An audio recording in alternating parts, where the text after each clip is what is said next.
बीडमध्ये मस्साजोग ग्रामस्थांच्या आंदोलनाचा आज दुसरा दिवस आहे। मागण्या मान्य होत नाही तोपर्यंत माघार नाही। ग्रामस्थांनी पवित्रा घेतलाय। प्रशासनातील जबाबदार अधिकारी येणार नाहीत तोपर्यंत आंदोलनावर ठाम आहेत। वेळेप्रसंगी पाणीही सोडण्याची धनंजय देशमुख यांची तयारी आहे। सरपंच संतोष देशमुख हत्या प्रकरणात फरार आरोपीच्या अटकेची मागणी आहे। सरपंच संतोष देशमुख यांच्या हत्या प्रकरणात सुरू असलेल्या अन्नत्याग आंदोलनाचा आजचा दुसरा दिवस आहे। जोपर्यंत मागण्या पूर्ण होत नाही तोपर्यंत अन्नत्याग आंदोलनातून माघार घेणार नाही असा पवित्रा ग्रामस्थांनी घेतलाय। मंगळवारपासून देशमुख कुटुंब आणि मस्साजोग ग्रामस्थांचे बेमुदत अन्नत्याग आंदोलन सुरू आहे। या आंदोलनादरम्यान प्रशासनाकडून कोणतीही सकारात्मक चर्चा झाली नसल्याने ग्रामस्थ आता आंदोलनाच्या भूमिकेवर ठाम आहेत। जोपर्यंत प्रशासनातील जबाबदार अधिकारी ग्रामस्थांची चर्चा करणार नाही तोपर्यंत हे आंदोलन सुरू राहील असा पवित्रा आता ग्रामस्थांनी घेतला। ग्राफिक्सच्या माध्यमातून पाहूयात या संदर्भातल्या संपूर्ण घडामोडी। काय मागण्या आहेत ते पाहूयात। पीआय महाजन पीएसआय राजेश पाटील यांना सह आरोपी करा। आरोपी कृष्णा आंधळेला तत्काळ अटक करा।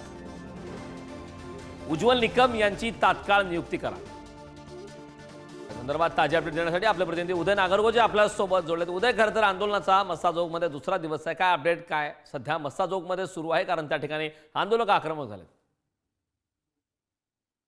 नक्कीच आज अन्नत्याग आंदोलनाचा दुसरा दिवस आहे। काल या ठिकाणी तहसीलदार देखील येऊन गेले होते। त्यांनी आश्वासन दिलं होतं, परंतु ग्रामस्थ जे आहेत ते आपल्या मागण्यावर ठाम आहेत। जोपर्यंत आमच्या मागण्याविषयी तोपर्यंत आम्ही आंदोलन मागे घेणार नसल्याचं ग्रामस्थांनी म्हटलंय। आपल्या सोबत सध्या संतोष देशमुख यांचे भाऊ धनंजय देशमुख आहेत।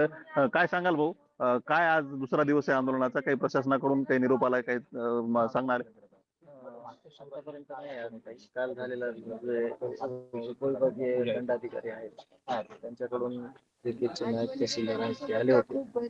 त्यांनी जे आमचं निवेदन आहे ते निवेदन पुढे पाठवलेलं आहे। त्यावर तिकडून काय ऍक्शन आली ते आम्हाला कळवणार आहे आणि त्याची वाट आम्ही बघतो। जोपर्यंत ठोस आश्वासन मिळणार नाही तोपर्यंत आंदोलन मागे न घेण्याचा निर्धार केलाय। आज काही वरिष्ठ अधिकारी येणार असल्याचे किंवा खासदार सोनवणे देखील येणार आहेत। काय मागणी असणार आहे? खासदार साहेब येणार आहेत 12:15 वाजता। त्यानंतर दुसरं कोण येणार आहे का आम्हाला काही कल्पना नाही। नक्कीच जोपर्यंत ठोस आश्वासन अधिकाऱ्यांकडून मिळत नाही तोपर्यंत आंदोलन सुरूच ठेवण्याचा निर्धार हा आता या ग्रामस्थांनी घेतलाय, देशमुख कुटुंबियांनी घेतलाय। आता प्रशासन यामध्ये कसा मार्ग काढतं हे पाहणं महत्वाचं ठरणार आहे। करण, नक्कीच प्रशासनाची आगामी काळात काय भूमिका असते हे पाहणं महत्त्वाचं आहे। खूप खूप धन्यवाद या संपूर्ण माहितीबद्दल।